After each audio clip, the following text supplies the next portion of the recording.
Todo lo que vaticinamos en este podcast ya sucedió. La cuarta transformación les metió un golpe de estado técnico y ni siquiera fueron capaces de meter las manos para defendernos. Y sí, le hablo al Tribunal Electoral del Poder Judicial de la Federación, le hablo al INE, le hablo a la Suprema Corte de Justicia de la Nación, a los organismos autónomos y sobre todo le hablo a la supuesta oposición política que hay en este país. Todos ustedes son responsables de que Morena haya capturado y nos haya robado el Estado. Gracias a ustedes, México es de nuevo la dictadura perfecta. Comenzamos.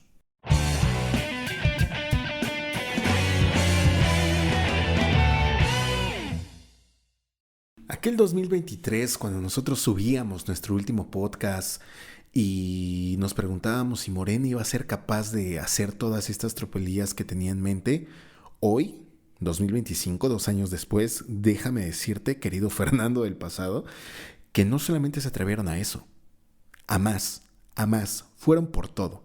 Y lo demostraron en las últimas elecciones presidenciales del 2024 y también hay que recordar que se renovó la Cámara de Senadores y la Cámara de Diputados.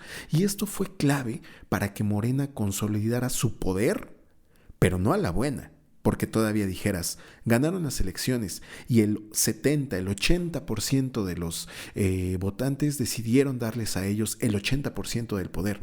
No fue así. En este episodio me voy a dar a la tarea de explicarte cómo fue que Morena obtuvo la mayoría calificada en ambas cámaras, tanto senadores como diputados, que le permitieron hacer las reformas a la Constitución que tanto anhelaban y que hoy nos tienen donde estamos. Para empezar, tenemos que entender varias cosas. En teoría, antes de que llegara el partido de Morena al poder con Andrés Manuel en el 2018, teníamos una república que tenía 3 poderes: el ejecutivo, que era el presidente, el legislativo, diputados y senadores, y el judicial, es decir, los jueces, encabezados por la Suprema Corte de Justicia de la Nación y el entonces Consejo de la Judicatura Federal. Estos 3 poderes se autorregulan entre sí, en teoría. De nueva cuenta, repito, en teoría.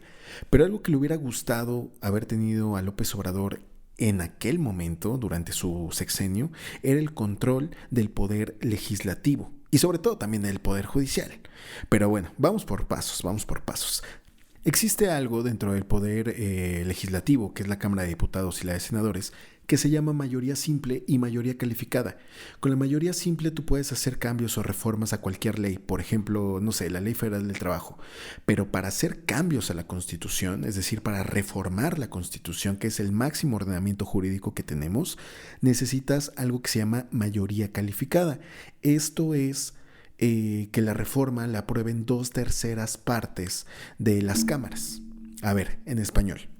En la Cámara de Diputados hay 500 diputados, es decir, que para hacer cambios a la Constitución tú necesitas que voten a favor las propuestas 334 diputados.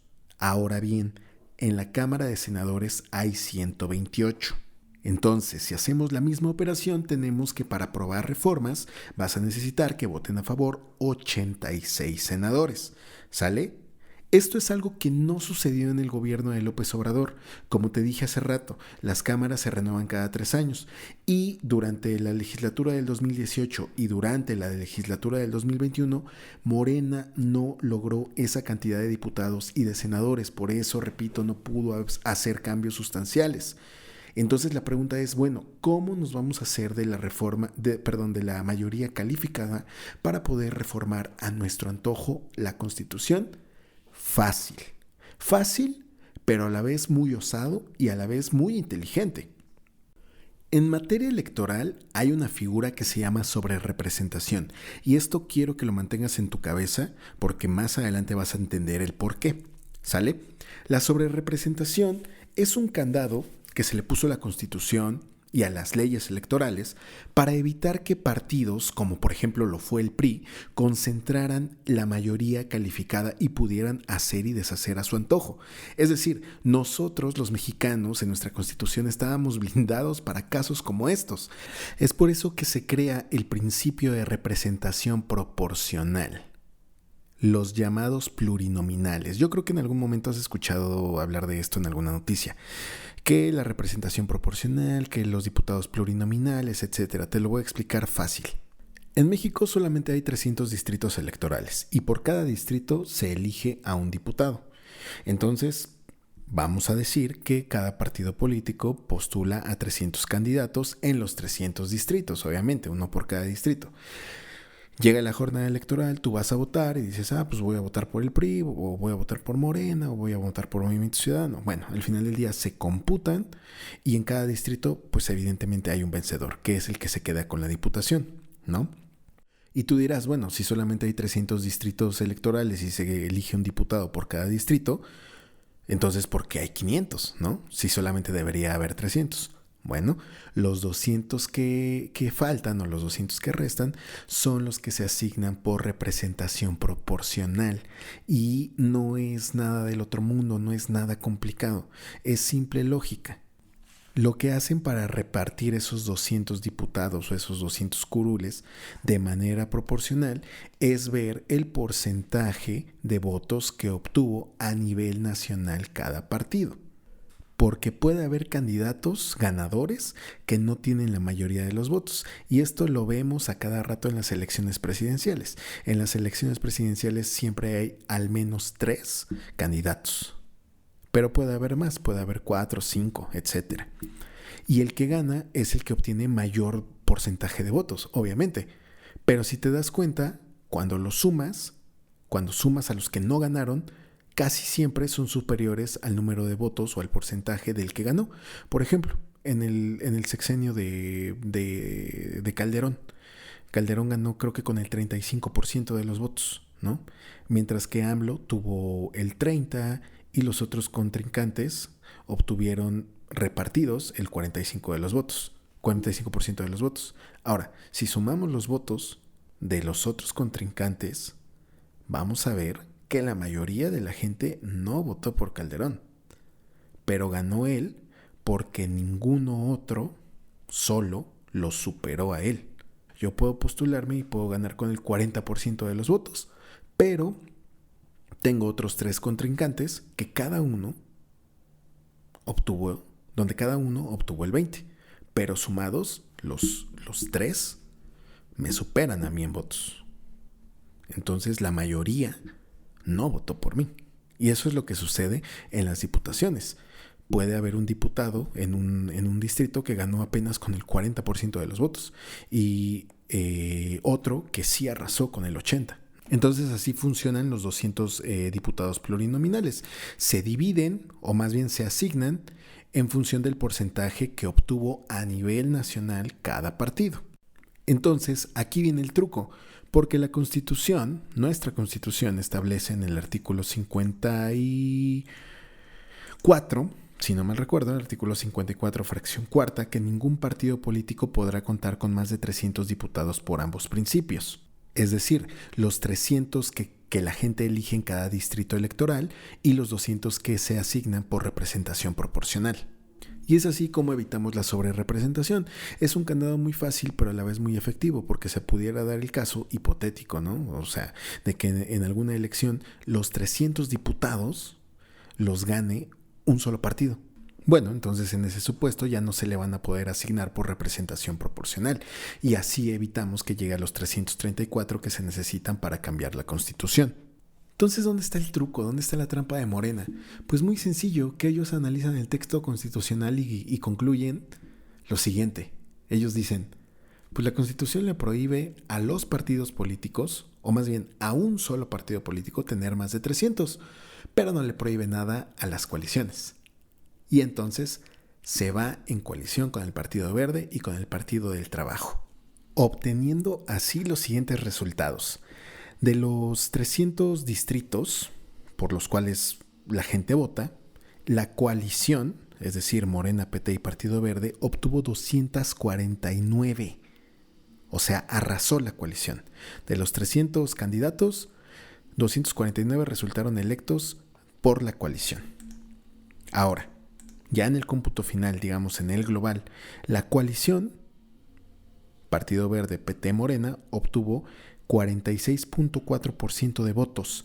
Morena solo, es decir, gente que solamente en la boleta tachó el logo de Morena, fue del 6.24%, el PT obtuvo 0.85% y el Partido Verde obtuvo 1.14%.